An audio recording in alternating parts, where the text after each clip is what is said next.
Apple acaba de llançar una nova actualització, iOS 16.0.2. Aquesta actualització està disponible per tots els iPhones que són compatibles ja amb iOS 16, és a dir, l'iPhone 8 cap endavant.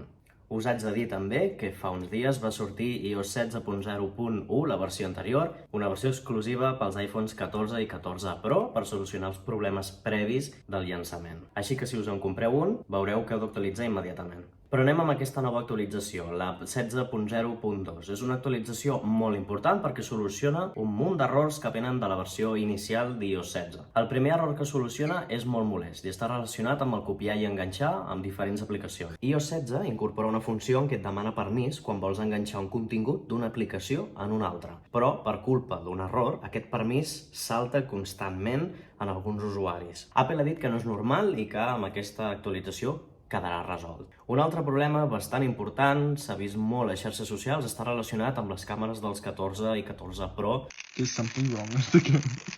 It's making this a weird noise.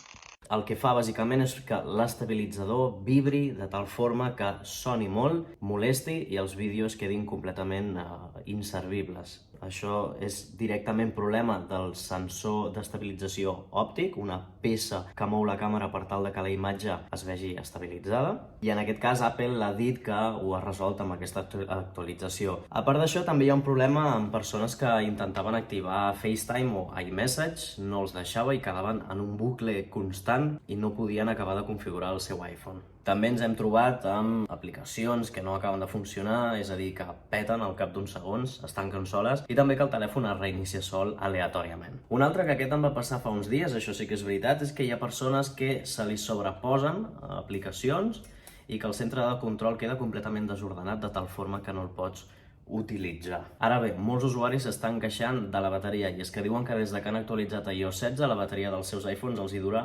molt menys. En el meu cas no he notat una disminució de bateria, és el que dèiem amb el vídeo anterior, tampoc he notat que la bateria vagi millor, com Apple anuncia, així que suposo que està relacionat una mica amb això d'aquí. En aquest cas, Apple ha explicat que amb aquesta actualització s'haurien de solucionar aquests problemes de bateria, com a mínim parcialment, ajudar una mica, i també hem de dir que és veritat que en una primera versió d'un nou sistema operatiu puguin haver-hi aquests errors. iOS 16 sí que és una versió que n'està tenint moltíssims, si bé és cert que aquesta actualització promet arreglar-ho tot, però bueno, ha sigut una actualització bastant conflictiva. Així que bueno, toca esperar a veure si aquests errors s'han solucionat per complet i en tot cas deixa'm als comentaris com t'ha anat a tu l'actualització d'iOS 16, si has tingut errors, si la bateria et va pitjor, escriu-m'ho i ens veiem en el proper vídeo.